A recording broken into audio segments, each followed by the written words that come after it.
Metropolitan building is one of Detroit's most famous and forlorn buildings all at the same time.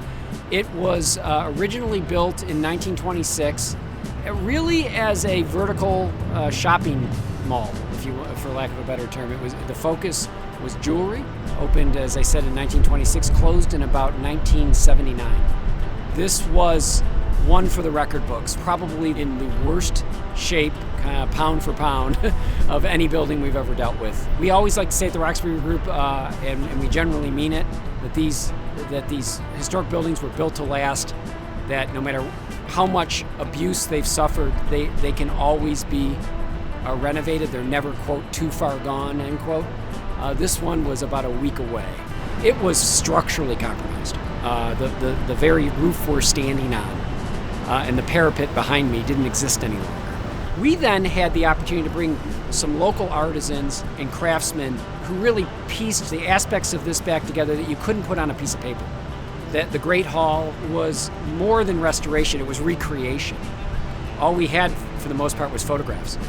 And what I'm very proud of is that the team that came together, including people and organizations like Virtuoso, Design Build, Desai-Nasr on the metalwork, a wonderful artist named Jake Dwyer, all of whom really came together. The way I think of it is probably the way it got built the first time. These were people who lived in the city, who knew their craft, who knew what they had to do, and really made it a labor of love down there. The reality is that Detroit has saved more of these buildings in this 1 square mile district of downtown, kind of on a per square foot and per capita basis of just about any city in the country. It's now renowned again across the world for its architectural heritage. But knowing how bad this one was, I know we could have saved more. And I look back on buildings like the Lafayette building, the Statler in particular, that were unnecessarily lost. Almost everything we do is adaptive reuse. To us, it is that intersection between the past and the present, and bring the present world into that space as if they never skipped a beat. It's hard not to smile when you walk into the Monarch Club, because unlike the Great Hall and the second floor, which really were faithful restoration of what was there, we had a freer hand on this rooftop, because this rooftop had actually never been meaningfully used as a public space. The inside of this space was a raw attic. And so it's always fun when people come in and say, well, what did you have to do to this space? Like, what, everything you're looking at. Personally, I think the Monarch was the most fun in that respect to unlock. We certainly want to thank the Michigan Historic Preservation Network for their recognition of this and their longstanding partnership.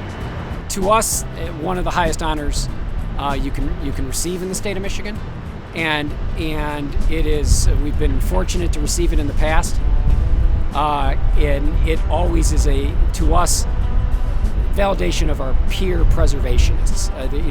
People can give you an award for a building or a project, but when people who truly value preservation the way we think we do tell us, you deserve special recognition, that to us is an honor, and we're really grateful for it. I do want to say that on behalf of the entire Roxbury Group team, as well as I said, our dear departed partner Eric Means, and include everybody who gave kind of 2 years of their lives to turning this beautiful building back on. And we want to thank the people of the city of Detroit for embracing it, because we have seldom had a project that has so been instantaneously embraced by the community, and without that, it's all just bricks and mortar. So thank you.